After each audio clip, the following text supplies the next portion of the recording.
Charlie Kirk shooting suspect, conditions for surrender had to be gentle. I bet they did. Tyler Robinson, the suspect who was charged in the shooting of Charlie Kirk, was apprehended in what needed to be gentle conditions when he turned himself in to authorities, according to Washington County Sheriff's Office. At 8:02 p.m. on September 11th, Washington County Sheriff Nate Brooksby said he received a call from a retired detective, with Brooksby saying he couldn't fathom what would come out of his mouth. He told Brooksby, I know who Charlie Kirk's shooter is, the sheriff said during a press conference on Wednesday. Just before 10 p.m. that night, Robinson, his father, and a close friend who previously worked in law enforcement drove together from Washington, Utah to Washington County Sheriff's Office in Hurricane. Sergeant Lance Alfred, a spokesperson for the sheriff's office, told ABC News. During the drive, the family friend called the personal cell phone of the Washington County Sheriff's Office Patrol Division Chief to report the suspect was about to turn himself in, Alfred told ABC News. Robinson, the 22-year-old who was charged with aggravated murder on Tuesday, allegedly knew it was inevitable that he would be caught and was fearful of being shot by law enforcement, Washington County Sheriff's Office said during a press conference on Wednesday. When Robinson arrived at the sheriff's office, he was taken into a building marked authorized personnel only, with personnel from the sheriff's office notifying the Salt Lake City FBI office and other local law enforcement officials of the suspect's arrival. Robinson was kept in back offices of the sheriff's office and turned over to the FBI and other law enforcement upon arrival, which was just before 6 a.m. on Friday. He was described as quiet and somber, officials said on Wednesday. Officials said they attempted to make conditions gentle and inviting for Robinson before the FBI and other law enforcement arrived. Robinson was formally charged with aggravated murder on Tuesday, with prosecutors announcing the intent to seek the death penalty. He was also charged with felony discharge of a firearm causing serious bodily injury, obstructing of justice, 2 counts of witness tampering, and a commission of a violent offense in the presence of a child, Utah County Attorney Jeff Gray announced.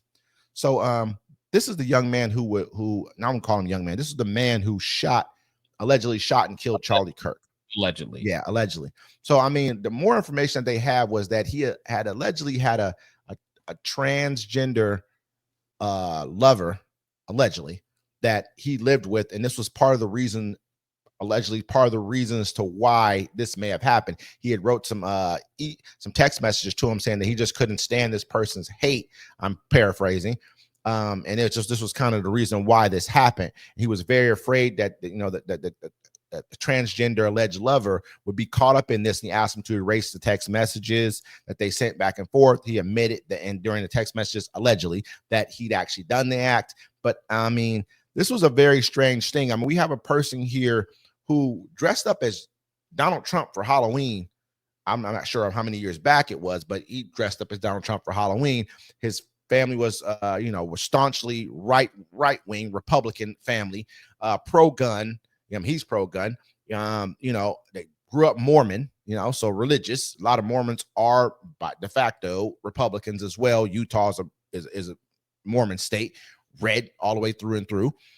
And I think the one thing that they're trying to draw a conclusion of all this is that he may have had a transgender affair with a transgender of some sort. But I'm thinking, does being transgender make you a Democrat?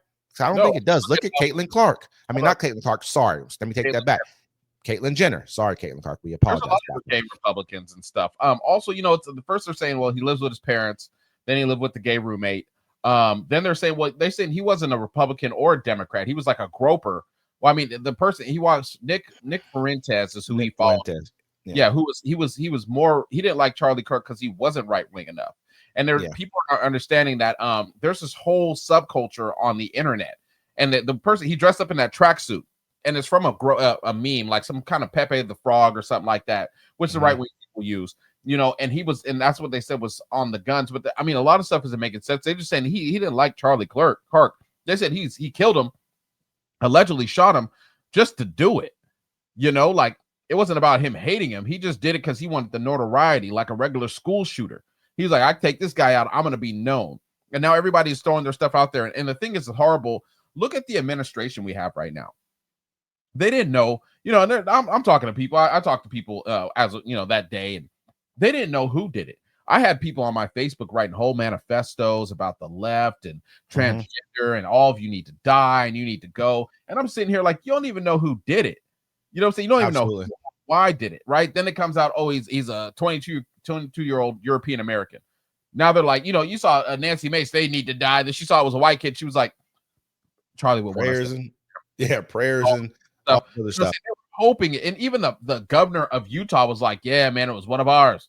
We thought hopefully it was somebody, from out of state or out the country or something. It was one of ours. You know what I'm saying? It's like, and it's hard for them. They want to, but I mean, people, y'all need to sit there and realize, depending on who you had on your Facebook and the messages, these people are going to kill you.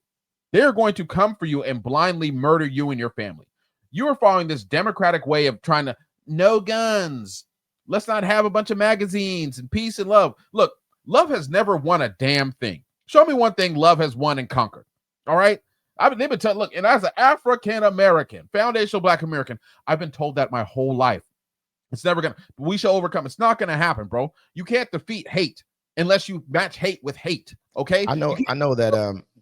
With this entire. Let me cook. You know what you need to do? You need to go get you some guns. You need to tool up because they're gonna come get you.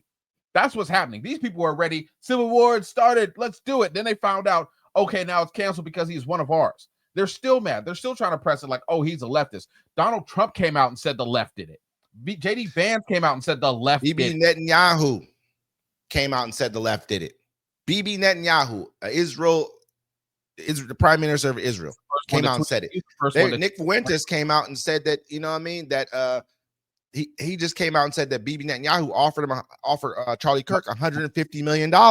Yeah. On top of this, the guy who was originally grabbed was a Jewish guy who the old man who was originally grabbed. He's like almost a crisis. This dude's like a crisis actor to a degree. A fake call to the Boston bombing, and somehow he claimed he was at the 9/11. And it's crazy. He's at these. There was 2 people down there that claimed they did it. Right? You know what I'm saying? They're distractors. Shoot me! Did you hear him yelling at? His pants coming down. And it doesn't make any sense, right? This kid had this rifle. He got up on the roof with the rifle. Somehow he took the rifle, shot the shot, got off, disassembled the rifle, got off the roof, and then put it back together and left it in the woods. And then wrote his friend saying, "Grandpa's going to be so upset I left the weapon." And I mean, even Candace Owens looked at this list. They said was the text messages. They're like, "Nah, prove it. Show us the timestamps because it looks like you got Chat GPT to write this up." And then you got Kash Patel, who's over there like an idiot, texting, "Okay, we found the shooter. Okay, no, that's the wrong person. That's not the shooter." You know what I'm saying? He's not law enforcement. He's not law enforcement. He's an idiot. He's an idiot. He's literally an idiot. Even if you were a full white supremacist right winger, I'd still want you to be a police officer that's running the FBI. You know what I'm saying? Because at least you have the moral compass to know how investigations go. And so he's trying to tweet out there to be the first person to be important and stuff. I mean, just like he's saying that they caught him. And in reality, this is another thing here too. You know that Bill Ackman, I mean, I think he's from Pershing, Financial, but don't quote me on the name of his financial. Bill Ackman's a huge investor. He's a Jewish investor. He put out $1 million reward for the person who catches Charlie Kirk's killer. You know who caught him? You know who turned him in? His dad. Think about that now. They're saying the kid didn't even confess yet. He hasn't confessed at all. I mean, the kid hasn't talked at all. But think about that. You know what I mean? Now your dad's going to get $1 million from someone for turning you in for you committing a shooting. I'm gonna leave that on the table to kind of play it as you may, because this kid might have been weak enough minded to be able to be coerced into thinking. So who knows? It just seems weird to me. It doesn't seem like it doesn't just add up to me. I mean, if $1 million reward, $1 million reward. Think about it. You're watching the video. You're seeing people do hand signals. It looks like, I mean, they got a video from the guy that's to the right of him. Looks like he was the one that took the shot. Looks like the guy in front of him shot him. They said the engravings on there were not really engravings. They said they were actually the bullet case, like from the factory wrote on there. But first they telling everyone that it said all these things on them. It just these were just which were memes that were used. Like, because I watched this video of this black lady and she was explaining it. She was like, "Yo, like we older people, we look at politics as left and right." And then we're not understanding that the subcultures online, like these people are like, they're right leaning, left leaning, they're a little bit of everything. and then they and stuff in the middle and extra things. It's like a whole different political sphere online that we as older folks don't understand. We're just black and white, basically. Yeah, you know what I'm saying, left and right. And so this guy, they're saying he was a groper. You know what I'm saying? And a groper is that they're basically, their whole thing is like they feel like they're gonna die alone. It's a loneliness thing. And they follow the dude Nick Fuentes. And Nick, he didn't like Charlie Kirk because he felt Charlie Kirk wasn't far right enough. You know what I'm saying? And he was in bed with Israel. This is what he felt like. At the end of it, he started to get away from it. He started to question things. Like Netanyahu offered him $150 million to put propaganda. Turn it down. He also offered him to come over to Israel and get re-educated. He turned that down. Then he had videos where he was questioning them. He was like, "So how is this supposed to end in Gaza?" He's like, I went to Israel a while back, and he's like, that place is heavily guarded. So how did you let October 7th happen? You know what I'm saying? Did somebody he started questioning them? Am I saying they're part of the issue? They said that $150 million would have doubled his budget for the company that he ran. He says, I can't remember what it's called exactly, but his company, his budget was $140 million a year. This guy offered him 150, which would have doubled his budget. Go ahead. Yeah, it would have doubled his budget. And so he started to question them. Am I saying they're part of the issue? But I mean, it always just kind of runs back to this. But I mean, who knows? I mean, we're going to get more information that comes out of this. Do I believe? For me, it's like this. I look at this like this, folks. If I go online and I see someone like a Charlie Kirk or Nick Fuentes or anybody like that, and they're saying something I don't like, you know what I do? I turn it off. I don't pay attention to things that are supposed to going to upset me and piss me off. You know what I'm saying? So do I feel bad for him being murdered? Yeah. No one should die for what they have to say in their beliefs, no matter if I don't like them, if they're hate-filled or not. I've lived in America all my life. I've dealt with hate all my life. You know what I'm saying? But for him to be assassinated, that's a horrible thing. You know what I'm saying? We shouldn't go to violence. And no matter what you blame the left or the right, there's violence. And America was built off it. And America was built off hate and violence. And if you spew, what you put out is what you're going to get back. Absolutely. If I'm a rapper and I rap about killing people and shooting people and selling drugs, and somebody comes to take my stuff, that's the energy I put out into the world. I ain't never seen Common Sense getting robbed. Ain't nobody running up on Mos Def like, give me your Shiraka. You know what I'm saying? But the energy you put into the world is what you're going to get back. And unfortunately, that kind of just happened to him. But also, people, it seems like the shooter was just trying to make a name for himself. But we'll never know the truth because there's so much false information going out. There's going to be so many conspiracy theories. And then even if the truth is, say the guy that shot him was a right winger, and he just wanted to kill him because he wasn't racist enough. Our government's not going to let that out. They're not going to give us that information. Yeah, they don't want that to be the narrative. The narrative cannot be that right now. The narrative needs to be race baiting. The narrative needs to be left hating, just like they had those marches. I mean, I can't remember where I think it was in Florida where those huge marches. I don't want to. All over the world, all over the United States. Huge marches. I mean, you got some going on over in England right now, or Great Britain, the UK. It's nuts right now. Like really, there's a lot of hate. This world is really hate filled right now. And it's really people are watching, like you said, Wes, they're watching themselves disappear. That's all it is. And when your numbers are getting low and you're like, dang, it don't look like it did when I was a kid because you're not birthing enough. Think about it. Your government done stretched you so far where you don't have enough money to do nothing. The only people having babies are poor people because they can't afford the condoms because you closed all the Planned Parenthoods where they're giving them out for free. I mean, even the White House just got rid of their statistics where it was saying that, right-wing, violence has escalated. It's the number one acts of violence going on in America. The White House got rid of it.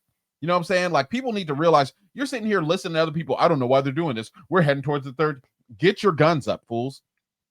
You can't sit there and protect your family. If you can't protect yourself, you're about to be, excuse my language, shit out of luck. And think about it. They was ready to kill. I know you about what they was ready to kill you. Not even knowing. They were like, yo, this is who I don't like. This is who I'm coming after. Y'all sitting here trying to be, let's hold your feelings. Nah. You know what time it is.